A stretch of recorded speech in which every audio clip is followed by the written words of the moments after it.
অন্তর্লঙ্গ হয়ে বেহায়াপনা করে কথা বলেন ঠিক কিনা?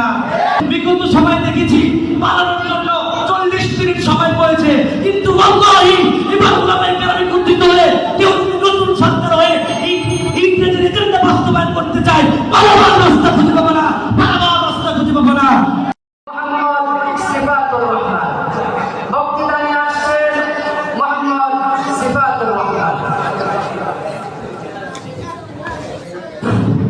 السلام عليكم ورحمة الله وبركاته. نحمده ونصلي على رسوله الكريم. أما بعد فأعوذ بالله من الشيطان الرجيم.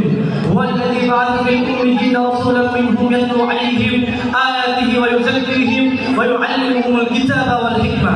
وقال النبي صلى الله عليه وسلم: أعطوا الأجير أجره قبل أن يجف عقله، أو كما قال عليه الصلاة والسلام. সত্যের সন্ধান পাঠানোর কর্তৃক আয়োজিত আজকের এই সাংস্কৃতিক অনুষ্ঠানে সম্মানিত বিচারক মণ্ডলী, সম্মানিত অতিথিবৃন্দ এবং আমার সামনে বিশ্ব টিকনাফ থেকে তেতুলিয়া বাংলার 56,000 বর্গ কিলোমিটারের ভিন্ন ভিন্ন কেন্দ্র থেকে উঠে আসা আমার প্রাণ প্রিয় তলবে আইন ভাইয়েরা, সকলকে জানাই আমার পক্ষ থেকে আন্তরিক অভিনন্দন এবং লাল গোলাপের শুভেচ্ছা। আপনারা সবাই অবগত আছেন, সত্যের সন্ধান পাঠাগার থেকে আমাকে যে বিষয়টি নির্ধারণ করে দেওয়া হয়েছে, সমাজ সংস্করণে রাসূল সাল্লাল্লাহু আলাইহি ওয়াসাল্লামের অবদান কি ছিলেন, এই বিষয়ে আলোচনা করব দুইটি পয়েন্টে। এক নাম্বার, রাসূল সমাজ সংস্করণের জন্য কতটুকু অবদান রেখেছেন আর আমাদের বর্তমানে কতটুকু করণীয়। আল্লাহ চাহে তো এই সংক্ষিপ্ত সময়ে সামান্য আলোচনা করব ইনশাআল্লাহ। আমরা সবাই অবগত, এমন একটা সময় ছিল যে সময় আরবের মানুষদের মধ্যে সভ্যতা, নম্রতা, মানুষত্ব ছিল না। তারা জাহিল যুগের মানুষদের মতো নিকৃষ্ট হয়ে গেছিল। খুন, রাহাজান, ব্যবসা এগুলো ছিল তাদের নিত্য নতুন নিত্যদিনের কাজকর্ম। কিন্তু সেই সময় আল্লাহ রাসূল সাল্লাল্লাহু আলাইহি ওয়াসাল্লাম যখন আগমন করলেন, আগমন করার পর তিনি তাদেরকে কোরআনের শিক্ষা দিলেন। ওয়ায়ুযাক্কিহিম ওয়া ইউআল্লিমুহুমুল কিতাবা ওয়াল হিকমা।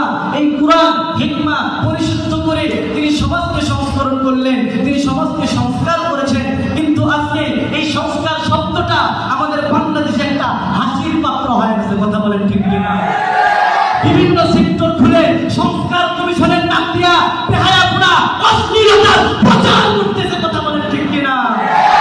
এই জন্য আল্লাহ রাসূল সমাজ সংস্করণ করতে গিয়ে বলেন, আল্লাহ তাআলা কোরআনের মধ্যে বলেন, আতুল আজিরা, আল্লাহ রাসূল হাদিসে বলতে বলেন, আতুল আজিরা আজরাহু ক্বাবলা ইয়াজিফা আরকুহু, তোমরা শ্রমিকের পারিশ্রমিক দিয়ে দাও তার ঘাম শুকানোর আগে। সাম্প্রদায়িক সম্প্রীতি রাসূল শিখাইছেন, এই সাম্প্রদায়িক সম্প্রীতি তো উলামায়ে কেরাম শিখাবেন। বর্তমানে দেখা যায় সাম্প্রদায়িক সম্প্রীতির বয়ান উলামায়ে কেরাম করে দেখে একদম কোরআনের বাচ্চা বলে, উলামায়ে কেরাম যদি সাম্প্রদায়িক সম্প্রীতি নষ্ট করে আমরা আলেমের হাত ভেঙে দেব। পরিষ্কার ভাষায় বলতে চাই, তুমি কোরআনের তো একটা আলেমের জুতার জুতার ধুলার পরিমাণ যোগ্যতা হওয়া তোমার সামর্থ্য নাই। তুমি যদি আলেমকে নিয়ে কথা বলতে চাও, পরিষ্কার ভাষায় বলতে চাই, অতুল্লিম বাদার তালিকা জানিম, আলেমকে নিয়ে যারা কথা বলে ব্যক্তি পরিচয়হীন কারো সন্তান, কথা বলেন ঠিক কিনা? আল্লাহ রাসূল সাল্লাল্লাহু আলাইহি ওয়াসাল্লাম বললেন, ওয়ালা তাকরাবুজ জিনা, তোমরা জিনার কাছেও যাও না। জিনা অতি নিকৃষ্ট একটা কাজ। অথচ আমরা বাংলাদেশে দেখে থাকি একদল নারী, একদল কুলাঙ্গার এই জিনার আইন বাস্তবায়ন করার জন্য রাস্তায় নেমে দেহ আমার, সিদ্ধান্ত আমার, আমার দেহ আমার মন, তাতে কেন অন্যজন, এই বেহায়াপনার কাজ করে তারা রাস্তায় নেমে এই জিনার আইন বাস্তবায়ন করার জন্য অন্তর্লঙ্গ হয়ে বেহায়াপনা করে, কথা বলেন ঠিক কিনা? এই জন্য পরিষ্কার ভাষায় বলতে চাই, রাসূল সমাজ সংস্করণ করেছেন, আমরা সমাজ সংস্করণ করতে পারি না। এই সংস্করণ করার দায়িত্ব উলামায়ে কেরামের। আমাদের ওয়ারাসাতুল আম্বিয়া ওই সময় তারা সমাজ সংস্করণ করেছে, একটা কারণ আমাদের মধ্যে সেইটা নাই, সেইটা হলো ঐক্যবদ্ধতা এবং অটলতা। সাহাবীরা ইমানের উপর অটল ছিলেন। তারা যখন সমাজ সংস্করণ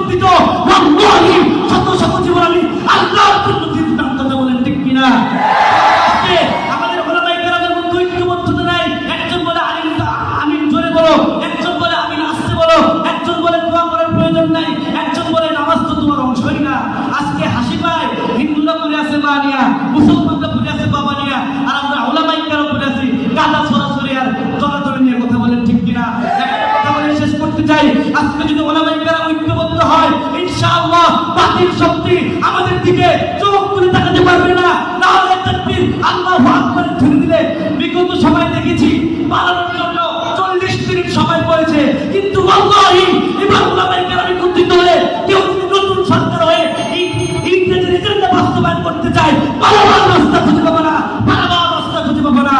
পরিশেষে একটা কথাই বলতে চাই, উলামায়ে কেরাম যদি আমাদেরকে ঐক্যবদ্ধতার সাথে দিন কায়েম করার জন্য যদি সওয়াত উদ্যানে হোক, শাপলা চত্বরে হোক, আরেকটা কারবালার ময়দান কায়েম করার জন্য যদি দেয়, নিজের জীবনের মায়ের ত্যাগ করে কবরকে সামনে নিয়ে আরেকটা কারবালা কায়েম করতে কাপড়ের কাপড় মাথায় দিয়া বেঈমানদের বিরুদ্ধে কারা কারা বুঝতে হবেন, হাত তুলে আল্লাহকে দেখান, হাত তুলে আল্লাহকে দেখান। নারায়ে তাকবীর। আসসালামু আলাইকুম ওয়া রাহমাতুল্লাহি ওয়া বারাকাতুহু।